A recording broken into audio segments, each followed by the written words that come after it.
तो इधर देखो, एक ट्रायंगल दिया और उस ट्रायंगल में अगर जो पैरेलल दे दिया, ठीक है, तो हम लोग पहले किसके बारे में सोचेंगे, बी पी टी के बारे में सोचेंगे, ठीक है।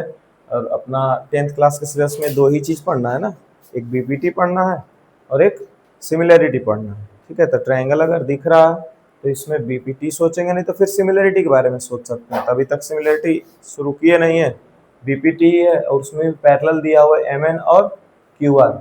अगर ऐसा है तो ये बीपीटी थ्योरम से P M by M Q is equals to P N by N R लिख सकते हैं। और उसी में पी एन एक ये वैल्यू फाइंड करना है और बाकी का वैल्यू दिया हुआ है तो फाइंड कर लेंगे हम लोग, ठीक है। लिख देते हैं, since M N is parallel to Q R, ठीक है, तो by B P T basic proportionality theorem, P M बटा एम क्यू बराबर पी एन बटा एन आर। पी एम का वैल्यू क्या आ गया 1.9। हाँ, अभी तक उसको गस्ती आया हो, थेल्स थ्योरम खोज रहा है। ये कौन सा है? हाँ, तो वही तो है, उसको लग रहा है कि गलत बोल रहा है। पॉइंट के बाद एक डिजिट, पॉइंट के बाद एक डिजिट कट गया, 19 तिया 57, ये क्रॉस मल्टीप्लीकेशन हो जाएगा 6.9 अपॉन 3 बटा पी एन। लगता है बोला गलत बनाया, 3 2 जार 6 पॉइंट 3 3 जार 9, पी एन का वैल्यू क्या हो गया 2.3 आ गया। हमसे क्या पूछ रहा है, पी एन। पहला नंबर तो ये आ गया। दूसरा नंबर क्या है जी, पी आर पूछ रहा है।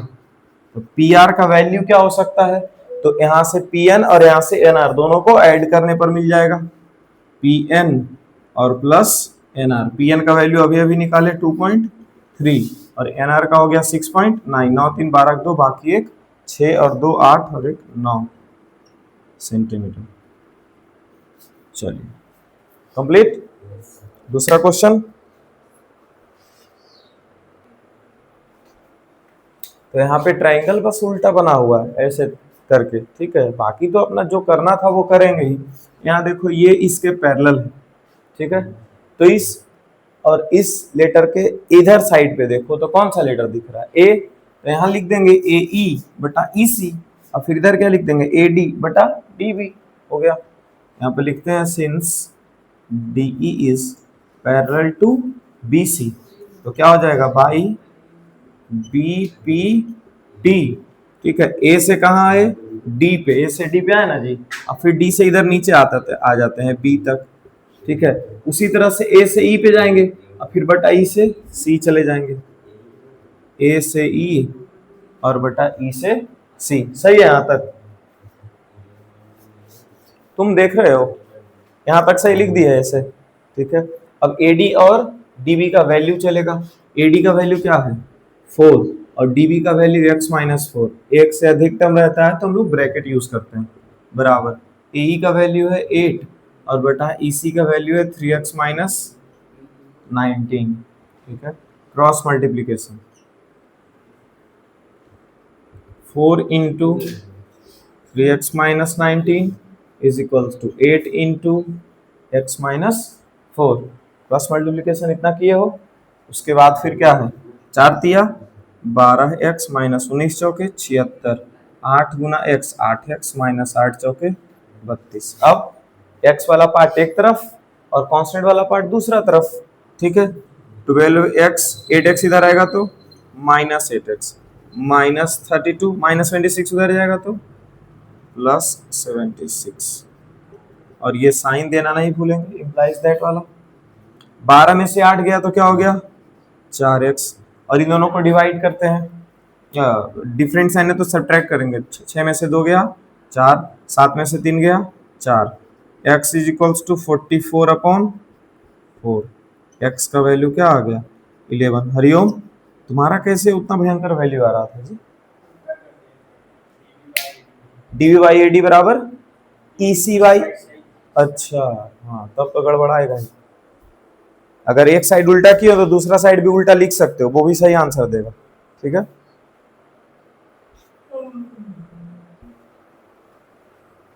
ये डी और ई पॉइंट्स दिया हुआ है साइड ए बी ए सी पे। तो पहले तो ए बी सी एक ट्रायंगल बना लेते हैं। ठीक है, और इसमें क्या लिखा हुआ है जी, D and E are the points on side A B and A C. ऐसे ट्रायंगल बनाएंगे, एबीसी ट्रायंगल बना है ना, तो ए बी पे बोल रहा है डी पॉइंट है और ए सी पे ई पॉइंट है। अब ए डी और डी बी का वैल्यू दिया हुआ है, नहीं ऐसा साफ सुथरा वैल्यू नहीं दिया हुआ। देखो ए ई का वैल्यू इस पे दिया हुआ है छोटा सा, ठीक है, और यहाँ इधर बी डी का वैल्यू दिया हुआ है, और ये पूरा साइड ए बी और ये पूरा साइड ए सी दिया हुआ है। इसका क्या मतलब है कि डायरेक्टली हम लोग इस पे क्वेश्चन पे सीधा नहीं जाएंगे।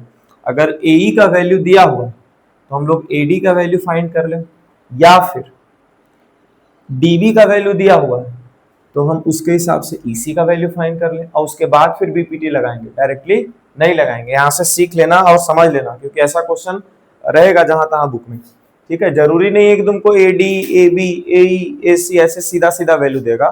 ठीक है, थोड़ा बहुत तोड़ मड़ोड़ करके भी दे सकता है, जैसे कि ए ई दिया ना यहाँ पे। ठीक है, तो ए ई के हिसाब से हमारा बीपीटी में कौन सा वैल्यू लगेगा, ए डी लगेगा। तो ए डी हमको चाहिए होगा, नहीं तो फिर ये तो देखो फुल साइड इधर और इधर फुल साइड दिया हुआ है, तो बहुत बढ़िया, इसका हम यूज करेंगे। अगर ए ई ना यूज करके तुमको ईसी नीचे वाला वैल्यू यूज करना है, तो इसका देखो नीचे वाला वैल्यू दिया हुआ है, तो इसके हिसाब से इसका नीचे वाला वैल्यू निकालना होगा। दोनों में से कोई एक तरीका। हम लोग ज्यादा प्रेफरेंस ऊपर वाले वैल्यू को देते हैं और उसी के हिसाब से क्वेश्चन करते हैं। ठीक है, अब एडी कैसे निकल सकता है ये, तो पूरा ए बी में से अगर डीबी को हटा देते हैं, यहां देखो तो क्या बचा, एडी बचा। हटाना मतलब क्या होता है, घटाना होता है, हो गया। ठीक है, तो एडी का वैल्यू कैसे निकल जाएगा, A B minus D B. A B का वैल्यू कितना है 11.7 माइनस डी बी कितना है, डी बी देखो ये डी बी बोलो या बी डी बोलो एक ही चीज है ना। यहाँ 6.5, 6 और 5 11, 5 और 2 7, 5.2 सेंटीमीटर। अब लिखते हैं यहाँ पर, since DE is parallel to BC। अरे पैरेलल नहीं दिया हुआ था, चेक करना है कि पैरेलल है कि नहीं। ठीक है, तो हम लोग AD और बटा AB का अलग से वैल्यू निकालेंगे पहले। ठीक है, अगर चेक करना है कि पैरेलल है भी कि नहीं है, ठीक है, तो यहाँ पे बराबर AD बटा DB बराबर AE बटा EC नहीं लिखते, AE बटा AC नहीं लिखते डायरेक्टली, क्योंकि बराबर कब होगा, जब पैरेलल होगा। और अभी तुमको पता भी नहीं कि पैरेलल है भी कि नहीं है, तो पहले हम AD बटा AB का वैल्यू अलग से निकाल लेते हैं। तो AD का वैल्यू कितना दिया हुआ है जी, AD का वैल्यू दिया हुआ है 5.2 और AB का कितना दिया हुआ वैल्यू 11.7। पॉइंट के बाद एक डिजिट, पॉइंट के बाद एक डिजिट, हट गया ये, कुछ से कटेगा 13 से कट जाएगा, 13 चौके 52 और 13 नवा 17 से। ठीक है, क्या आ गया AD बटा AB कितना आ गया 4/9 आ गया। अब किसका वैल्यू निकालेंगे, इधर AE बटा AC का, EC नहीं बोल देना है, AE बटा AC। क्यों, AD का सामने वाला पार्ट कौन है, AE, तो इसको ऊपर में लिखे तो इसको भी ऊपर में लिखे। AB फुल साइड था, इधर भी फुल साइड आएगा, फुल साइड कौन है AC। ठीक है, AE का वैल्यू कितना है 4.2 AE आ गया, और AC का वैल्यू कितना है 11.2। पॉइंट के बाद एक डिजिट, पॉइंट के बाद एक डिजिट, कट गया। ठीक है, अब किससे डिवाइड होगा, ये 2 से तो हो ही जाएगा, 4 से भी होगा, 7 छक 42, हाँ 7 छक 42, 7 एकम 7, 7 छक 42, क्या हो गया 2 तिया 6 और 4 तिया 12, 2 तिया 3 दूनी 6,